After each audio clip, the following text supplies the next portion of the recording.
GK जो है इसलिए इम्पोर्टेंट है, जिसको हम लोग समान ज्ञान करते हैं। जहाँ आप रहते हैं, पहली बात है कि आप किस राज्य के निवासी हो, आपका ज़िले का क्या नाम है, आपका प्रखंड का क्या नाम है, आपका पंचायत का क्या नाम है, इस सब चीज़ों की जानकारी होना बहुत ही आवश्यक है। तो इससे हमारा जो है ज्ञान बढ़ता है। आपके विद्यालय का क्या है, विद्यालय में कितने कमरे हैं, ये सभी सारी चीज़ें जो है जीके के अंतर्गत ही आती है।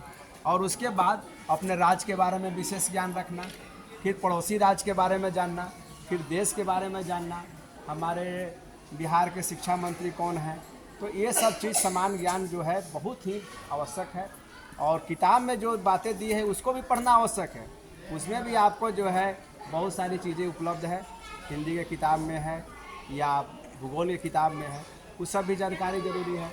हमारे बिहार के बगल में पड़ोसी राज्य कौन है, ये सब चीज़ें आपको जानना ज़रूरी है। तो ये सब समान ज्ञान के अंतर्गत ही आता है। और बहुत सारे एग्ज़ाम में तो जीके से क्वेश्चन और आते हैं। बहुत सारे एग्ज़ाम जो होते हैं, आगे बढ़िएगा, जब आपको सर्विस के लिए परीक्षाएं देनी होगी उस समय भी जाए, या ऐसे जैसे आप अभी बहुत सारे टीचर बहाल हो रहे हैं, नौकरी में आ रहे हैं, सरकार की जो वैकेंसी निकली है बीपीएससी के द्वारा, उसमें भी समान ज्ञान के प्रश्न आते हैं। तो समान ज्ञान के भी प्रश्न रहते हैं, विज्ञान से भी प्रश्न रहते हैं, और सब समान ज्ञान यानी जीके के अंतर्गत ही आता है। तो इसलिए बहुत ही ज़रूरी है जीके।